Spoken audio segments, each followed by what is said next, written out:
Hello friends, welcome to channel. അപ്പോൾ നിങ്ങൾക്ക് അറിയാവുന്ന പോലെ തന്നെ നമ്മുടെ BOB കാർഡ് അവരുടെ പുതിയൊരു ക്രെഡിറ്റ് കാർഡ് ലോഞ്ച് ചെയ്തിട്ടുണ്ട്. BOB cash back credit card എന്ന് പറഞ്ഞ പേരിൽ ഇറക്കിയിട്ടുണ്ട്. ഇപ്പോൾ നിങ്ങൾക്ക് അറിയാവുന്ന പോലെ തന്നെ ക്യാഷ് ബാക്ക് ക്രെഡിറ്റ് കാർഡ് ഇപ്പോൾ കുറേ ബ്രാൻഡുകൾ അല്ലെങ്കിൽ കുറേ ബാങ്കുകൾ ഇറക്കിയിട്ടുണ്ട്. എസ്പെഷ്യലി നമ്മുടെ SBI ആണ് ആദ്യമായിട്ട് ഇറക്കിയത്. SBI cash back credit card നമ്മൾ അതിൽ ഓൾറെഡി അതിൻ്റെ അൺബോക്സിംഗ് സംഭവമൊക്കെ ചെയ്തിട്ടുണ്ടായിരുന്നു. ഞാൻ ഓൾമോസ്റ്റ് 2 കൊല്ലമായിട്ട് ഉപയോഗിക്കുന്ന ഒരു കാർഡാണ്. നിങ്ങൾ ഓൺലൈൻ സ്പെൻസുകൾക്ക് മെയിനായിട്ട് ഉപയോഗിക്കാൻ ഒരു ക്രെഡിറ്റ് കാർഡ് നോക്കുന്നുണ്ടെങ്കിൽ one of the best shopping credit card എന്നൊക്കെ പറയാവുന്ന സാധനമാണ് അതിനെ. പക്ഷേ 90 എന്താ വെച്ചാൽ 1000 രൂപ നമുക്ക് അതിന് ചാർജ്, ആനുവൽ ചാർജും ജോയിനിങ് ചാർജും കാര്യങ്ങളൊക്കെ വരുന്നുണ്ട്. 999 പ്ലസ് GST. ഞാൻ എടുക്കുന്ന സമയത്ത് ജോയിനിങ് ചാർജ് ഉണ്ടാകുന്നില്ല, പക്ഷേ ഇപ്പോൾ ആ സംഭവമൊക്കെ വരുന്നുണ്ട് കേട്ടോ.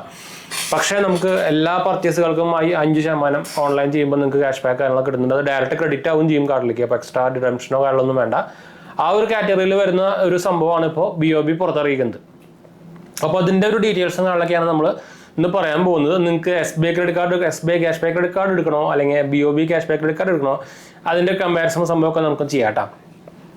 ഷോർട്ടായിട്ടുള്ള ഡീറ്റെയിൽസുകൾക്ക് മാത്രമാണ് BOB കാർഡ് ഇപ്പോൾ ഒരു പുറത്ത് വിട്ടിട്ടുള്ളൂ. പക്ഷേ എന്തായാലും മെയിൻ കാര്യങ്ങളൊക്കെ അവർ പറഞ്ഞിട്ടുണ്ട്. അപ്പോൾ എന്തായാലും പോവാം. അതിന് മുമ്പ് നമ്മുടെ ചാനൽ ആദ്യമായിട്ട് കാണാറുണ്ടെങ്കിൽ എൻ്റെ പേര് ഞാനൊരു ഫൈനാൻഷ്യൽ അനലിസ്റ്റ് ആണ്. നമ്മുടെ ടെക് ഫിനാൻഷ്യൽ എക്സ്പീരിയൻസ് ആണ്, ക്വാളിഫൈഡ് ആണ്. നമ്മൾ സ്മാർട്ട് ഫോൺ ഫീൽഡിലൊക്കെ വർക്ക് ചെയ്തതാണ്.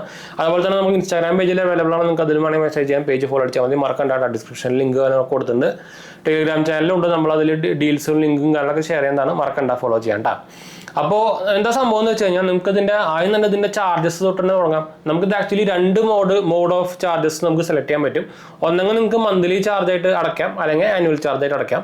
മന്ത്ലി ചാർജ് ആണെങ്കിൽ 49 രൂപ പ്ലസ് GST ആണ് ഇതിൻ്റെ ചാർജുകളൊക്കെ വരുന്നത്. ആനുവൽ ആകുമ്പോൾ 499 രൂപ പ്ലസ് GST ആണ് വരുന്നത്. അപ്പോൾ 2 ലെവൽ കാർഡാണ് സംഭവം. പറയുമ്പോൾ SBI cash back credit card 1000 രൂപയാണ്. ഓൾമോസ്റ്റ് എൻ്റെ പകുതി പ്രൈസ് അതിന് വരുന്നുള്ളൂ കേട്ടോ. പിന്നെ ഇതിൻ്റെ ഒരു ഹൈലൈറ്റ് എന്ന് പറയാനുള്ളത്, ഇതിന് ക്യാപ്പിംഗ് വന്നേക്കുന്നത് 1500 രൂപ ആണ് പെർ മന്ത്. നമുക്കിതിന് ക്യാപ്പിംഗ് കാര്യങ്ങളൊക്കെ വന്നേക്കുന്നത്. ഇതിൻ്റെ റിവാർഡ് റേറ്റിംഗ് കാര്യങ്ങളൊക്കെ പറയുമ്പോഴാണ് കുറച്ച് ഇഷ്യൂസ് വരുന്നത്. എന്താ സംഭവം എന്ന് വെച്ച് കഴിഞ്ഞാൽ നമുക്ക് എല്ലാ ഓൺലൈൻ എക്സ്പെൻസുകൾക്കും നമുക്ക് 5% ക്യാഷ് ബാക്ക് കിട്ടും, അൺലെസ് നിങ്ങളുടെ പർച്ചേസ് 10000 രൂപയുടെ താഴെയാണെങ്കിൽ. അതായത് നിങ്ങൾക്ക് 5% ക്യാഷ് ബാക്ക് കിട്ടണമെങ്കിൽ നിങ്ങളുടെ പർച്ചേസ് 10000 രൂപയുടെ മുകളിലായിരിക്കണം. ഇപ്പോൾ എക്സാമ്പിളായിട്ട് നിങ്ങൾ ആമസോണിൽ ഒരു 20000 രൂപയുടെ ഫോൺ വാങ്ങിക്കുകയാണെങ്കിൽ നിങ്ങൾക്ക് അത് 5% കിട്ടും. പക്ഷേ 10000 രൂപയുടെ താഴെയുള്ള എല്ലാ ട്രാൻസാക്ഷനും നമുക്കൊന്നും കിട്ടില്ല. അതാണ് അവിടെ ഒരു പ്രോബ്ലം വന്നേക്കുന്നത്.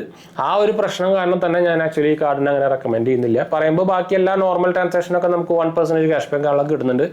ഡയറക്റ്റ് ക്രെഡിറ്റും കാര്യങ്ങളൊക്കെ വരുന്നുണ്ട്. റിഡംഷൻ എക്സ്ട്രാ ചാർജസും കാര്യമൊന്നും വരുന്നില്ല. പക്ഷേ ഈ ഒരു പ്രോബ്ലം കാരണം കൊണ്ട് ഞാനിത് ഒരു റെക്കമെൻഡഡ് ഫോൺ ഒരു ക്രെഡിറ്റ് കാർഡ് കാറ്റഗറിയിൽ വരുന്നില്ലെങ്കിലും, ഷോപ്പിംഗ് കാർഡിൽ കാറ്റഗറിയിൽ വരുന്നില്ലെങ്കിലും, നിങ്ങൾക്ക് എന്താ പറയുക, ബാക്കിയുള്ള ഓൺലൈൻ ട്രാൻസാക്ഷനൊക്കെ 1% ക്യാഷ് ബാക്ക് കിട്ടിയാൽ മതി എന്നുണ്ടെങ്കിൽ വലിയ പ്രോബ്ലം ഇല്ല. പിന്നെ ഇത് റൂപേ വേരിയന്റിലൊന്നും വരുന്നില്ല. ആകെ മാസ്റ്റർ കാർഡ് വേരിയന്റിൽ മാത്രമേ ഈ കാർഡ് വരുന്നുള്ളൂ കേട്ടോ. അത് ശ്രദ്ധിക്കാൻ മറക്കണ്ട. അപ്പോൾ എന്തായാലും നമ്മുടെ BOB കാർഡിൻ്റെ സൈഡിൽ നിന്ന് ഒരു പുതിയ സാധനം വന്നിട്ടുണ്ട്. അപ്പോൾ എന്തായാലും ഞാൻ നിങ്ങൾക്ക് ക്രെഡിറ്റ് കാർഡ്സ് അപ്ലൈ ചെയ്യാനുള്ള, നിങ്ങൾക്ക് പെട്ടെന്ന് കിട്ടാനുള്ള കാർഡുകൾ അപ്ലൈ ചെയ്യാനുള്ള ലിങ്കുകളൊക്കെ ഞാൻ താഴെ കൊടുത്തിട്ടുണ്ട്. നമ്മുടെ റെഫർ ലിങ്കുകളാണ്. അപ്ലൈ ചെയ്യുമ്പോൾ ഇൻട്രസ്റ്റ് ഉള്ളവർക്ക് നിങ്ങൾക്ക് അതിൽ കൂടെ അപ്ലൈ ചെയ്യാൻ കിട്ടാനുള്ള ചാൻസ് കൂടുതലായിട്ട്. മറക്കണ്ട. എന്തെങ്കിലും സംശയങ്ങളൊക്കെ എൻ്റെ കമൻറ്റ് ചെയ്താൽ മതി. നമുക്ക് അല്ലെങ്കിൽ നിങ്ങൾക്ക് നമ്മുടെ വെബ്സൈറ്റ് നോക്കാം, ajmg.banksupport.in. അപ്പോൾ അതുകൂടെ നിങ്ങൾക്ക് ക്രെഡിറ്റ് കാർഡ്സും ബാങ്ക് ലോൺസും എല്ലാ സംഭവങ്ങളൊക്കെ നോക്കാൻ പറ്റും. മറക്കണ്ട. അപ്പോൾ അതിൻ്റെ ചെയ്താലോ, അടുത്ത വീട് കാണാം. ബൈ. ഓഫ് ആവും.